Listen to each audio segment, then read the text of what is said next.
So this video, I thought I would concentrate on greetings or, just basic conversation. And I think I've done this before, but I thought I would do it again because yesterday I met new people. So they were not deaf, but it was a way that, it reminded me, oh, these are the things that you would normally say when you first meet someone. And so the first thing is, oh, hi. Oh, hi. It's nice, nice, and then you got your people to meet you. Hello, it's nice to meet you. Or, like for example, my husband said, oh, I want you to meet these people. I've known them a very long time. But he meant like ever since, since the past 40 years. And these people had recently moved. So I was like, oh, hi, it's nice to meet you. My name is Eileen. If they were deaf, I would have then put my name sign because I talk a lot. So it's an E right here, talking, because I talk a lot. And they responded. They are not deaf, but they responded going, oh, hi, my name is Clark. That's not his real name, but I thought I would do that. And my name is Annette. And oh, so did you recently move here? Yes, we moved from Idaho. And I'm going, oh, but we lived here a long time ago. Wow, so you moved back? Yes, my husband is working close to here. I go, but he works from home. Oh, how nice. What does he do? This is do. You could say, what does he do? But many deaf people would say, oh, what do they do? Right? Or they could say, oh, what do they do? Or what's his work? That's how they would ask, oh, what's the work? And then it was so funny because the wife says, oh, computers. But it was more than that. But anyway, it was just kind of funny to say that. But he works from home. Oh, wonderful. And trying to get contracts in Austin, or wherever. And oh, that's wonderful. And so you and they go, oh, what do you do? Or do you still work? Are you retired? And so you kind of ask that, oh, do you have any children? Yes, I have 3. Or, oh, we have 2. And, they're both married. And so those are the introductions, is that, hi, it's nice to meet you. Just like you would normally, it's anything that you would say as a hearing person. However, with a deaf person, they want to more in depth. They do want to know, what you do for work and what area do you live. It's just, I can't really explain it, but it's part of their culture. And then they'll ask about, children, and then they want to know more in depth, like how old they are, and if they're grown up, then they want to, oh, are they married? Do you have any grandchildren? So they want to know more in depth, and the reason why that culture is they want to know who you are. Like for hearing people, we're satisfied with oh, you moved here for work? What do you do? What do you do? What do you do? Doing it all the different ways. And then we just leave it, or they may say, oh, I do blah, blah, blah. Or they may say, I work for Ford or whatever. And then we just leave it. And then they say, and sometimes, you can ask, oh, do you have any children? And sometimes you're interested because you have children the same age and you want to have a playmate for your children or something like that.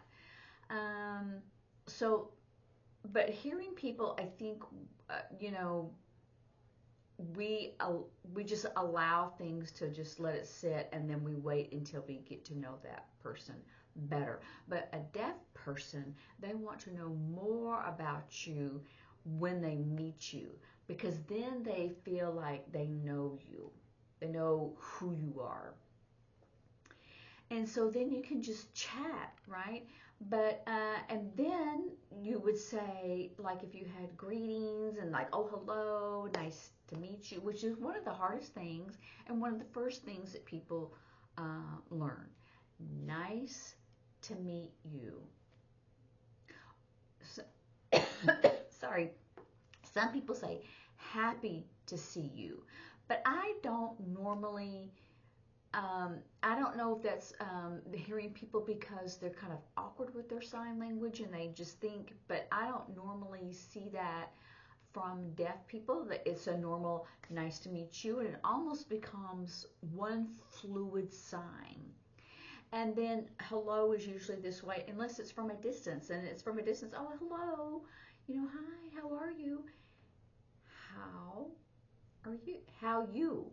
It's basically what you're saying, but hey, how are you? So after you meet that person, then later when you see them, oh, hey, if you're close by, or if it's a little bit further away, you'd wave like, oh, hey, how are you? How?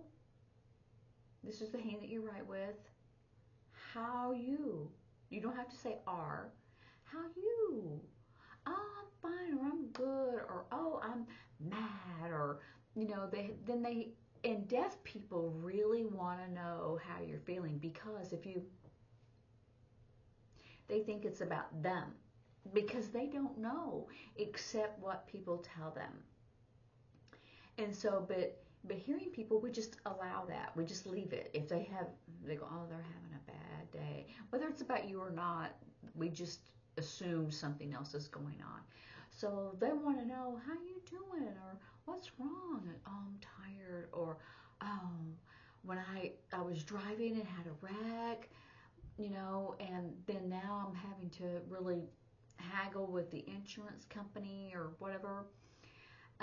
So I was so mad. I went into the store, and then the woman who was checking me out, she was rude, or so they want to know what that emotion is that they see on your face when they see you at a different time.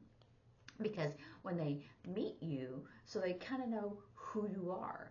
And if they see a difference, then they want to know why, or what's up. Like, for example, I'm interpreting for a student. I don't really know him real well, but I'm there every day. And so one day I was just really tired. I had not slept. I just tossed and turned, and I was sitting there, waiting for the teacher.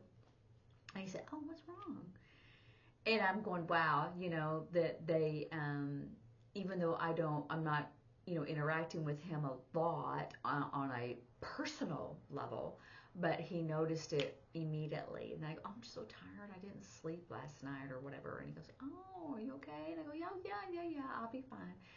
And but they want to know that. And so because I know that, then I don't mind telling them what's up. You don't have to tell them your own personal business.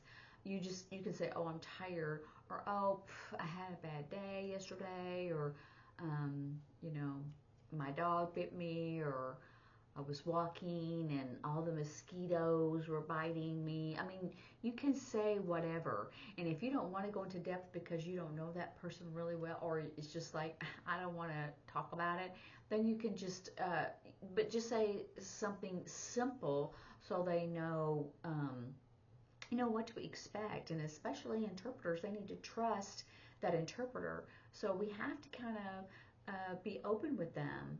This is to vent or confess, or vent, that kind of thing. It's coming from the soul, right? And so you have to really be open, to tell them, and to not have everything just private. But hearing people, we allow that, and that's part of our culture. Especially here in America, we have like so private things like, oh, looks like they're having a bad day. I hope they're okay. And sometimes you may say, oh, are you feeling all right? Or you okay? I mean, hearing people do that, but deaf people, they want to know, because, like, for example, if a hearing person said, oh, well, you're all right? I'm going, yeah, just tired or whatever. You could say whatever, and they go, oh, okay. But a deaf person, you cannot do that. You have to really tell them, because when I first became an interpreter, I had someone ask me, and I go, oh, it's nothing, you know. And later I found out they thought it was about them. And so then I go, oh, that is real part of their culture. And so I had to learn to just kind of be really open with them so they know it's not about them. That doesn't mean that I have to tell them everything about my personal business, but you could say, oh, my daughter was just, you know, I was so angry with her and we just, you know, argued this past weekend or whatever. And they go, oh, yeah, I get it. And then they may say the same thing about their life. And then the next time they see you, you know what? They remember and they'll say, oh, how's your daughter doing? Everything okay? Or, you know, are y'all getting along or whatever? And you can say, yeah, thanks. And so they move on from there. They do remember and they care, because you're doing a service and they trust you. So, you know, so to remember those greetings, right? And then when you leave, they'll go, "Oh, love you." If you have known them or they've seen you several times and you've chatted or you're an interpreter, and when they do, "Oh, love you," that means it's not like a hearing person, like, "Oh, I'm in love with you." It's like, "Take care, bye bye, take care," right? That's what that means. It's really that kind of caring. But not like the same "I love you" as for your child or your spouse or your other, you know, the best friend or whatever. But they will do that, and to me, it's a compliment that they do that. And so they'll just go, "Oh," you know, they'll just do this when you leave. And so to me, that means bye bye, take care, or have a good day, you know, instead of, and sometimes they will say, when you're leaving, you go, "Oh, bye bye, I gotta," because they're like many people who want to stay and chat. You go, "Oh, I have to leave. I'm sorry." "Oh, it's okay. Have a good day or have a good weekend or I'll see you later." See you later. Good weekend. Have a good weekend. Have a good day. Day. Have a good day. Have a good weekend. Bye bye. Bye bye. See you later. Take care. Sometimes I have seen take care. It's a K, two K handshakes. Take care. Most of the time you see take care. So anyway, those are the basics on, you know, a little bit of culture and the hellos and the first time you meet and then the later and then what they expect and then the leaving. So anyway, so I hope y'all have a good day. I'll see you later. Bye.